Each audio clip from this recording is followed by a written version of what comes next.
Welcome to this brand new episode of What's in the Tank.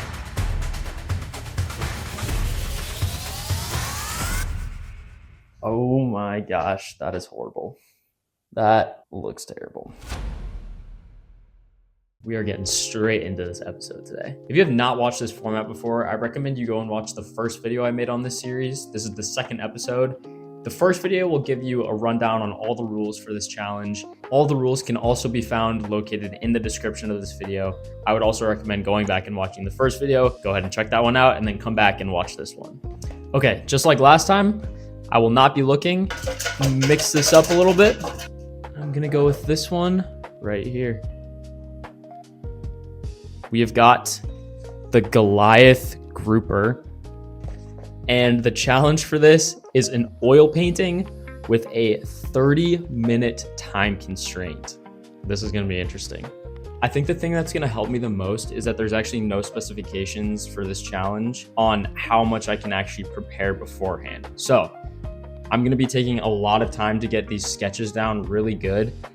If I can get one that looks exactly how I want it to, I'll probably actually cut that out and I'll transfer it onto the canvas that I'm going to be painting on.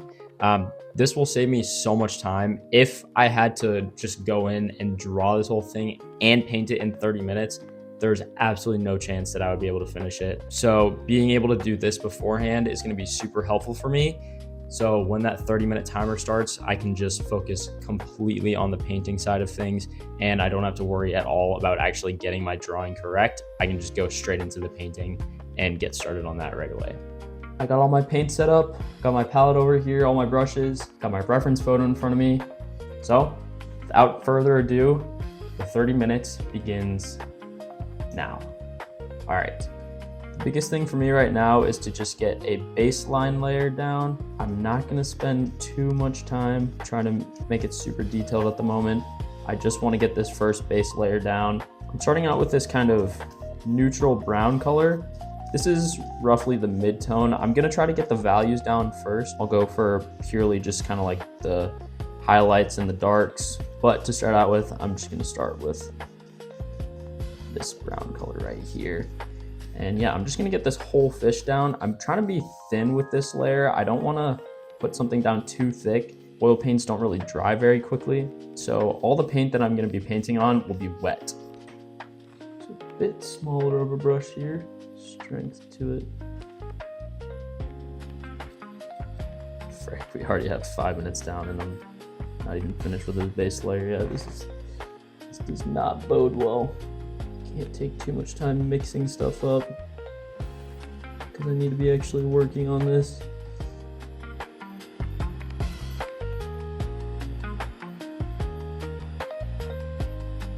One technique that I'm using as I'm doing this is I'm actually squinting my eyes when I'm looking at my reference photo to try to help me see these areas of light versus dark within the fish.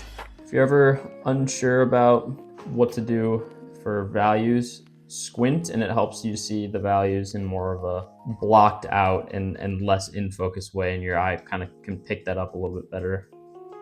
I encourage any of you who are artists out there to try something like this. It is insane actually how hard this is. It's like just blocking it in. It takes me 10 minutes to do. It's already a third of the challenge gone.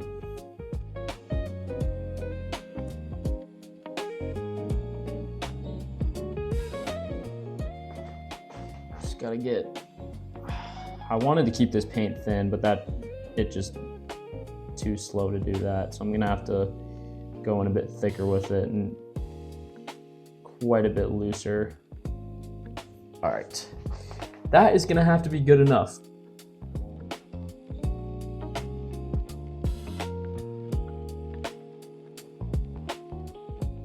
Now, normally if you're doing this, I'm using straight black here. I probably wouldn't recommend using straight black.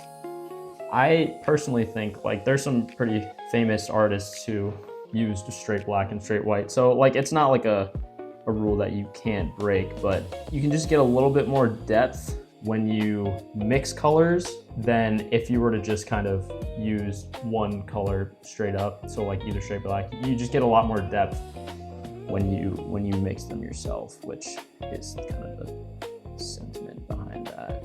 Okay, we have 9 minutes left. This is not good.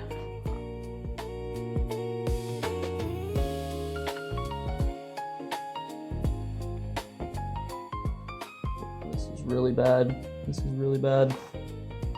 This is actually really, really bad.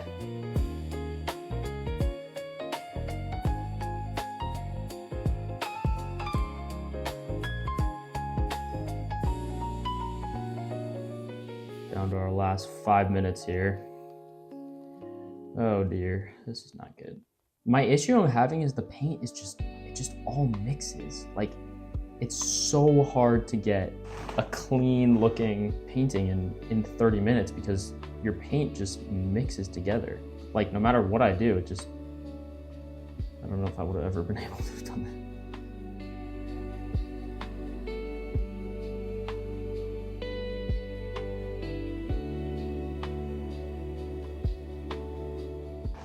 Got 1 minute and 50 seconds left. We are entering crisis mode.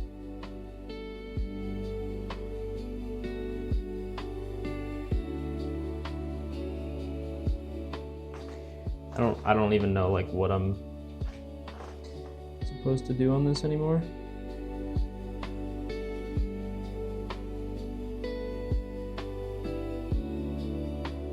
And that is all, folks.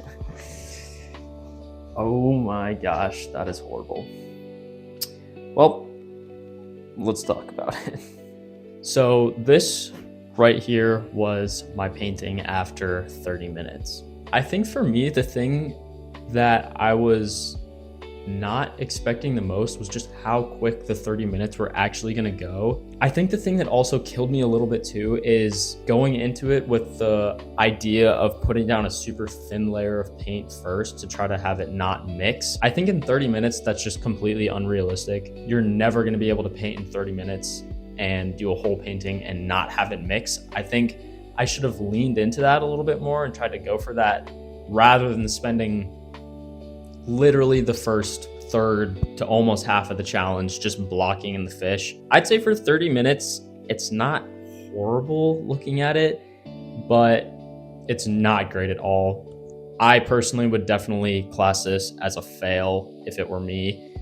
Let me know in the comments what you guys would think, but for me personally, I would say this is probably a fail of the challenge. I know sometimes it can be maybe a little bit frustrating to fail, but the reason I want to show you guys pieces like this, even though this was a very difficult challenge to complete, this just goes to show you that not every piece of art that you're going to do is going to be a huge success. I think showing this allows people to understand that it's okay to fail. I learned a lot of stuff from this and things that I could improve upon if I were to do this challenge again. There's things that I could take into other paintings that I maybe have more time on that would actually really help me, and it's something that I learned from this challenge specifically. So even doing stuff like this where you're kind of setting yourself up to fail a little bit, you can still learn stuff from it, and I think that's the most important thing, is just trying to learn something and gain a piece of information from every single piece that you're doing. Even if you fail miserably, it's not a waste. You can still learn from it, and you can still bring your failures from that piece and execute in a better way in the next one that you do. If you guys enjoyed this video, please consider liking, subscribing, and leaving a comment about whether or not you thought that I failed this challenge. If you want to see a video where I take on this challenge and I don't fail, click on this one right here, and it'll take you to the first episode of this series. Thank you guys so much for watching, and I'll see you guys in the next one.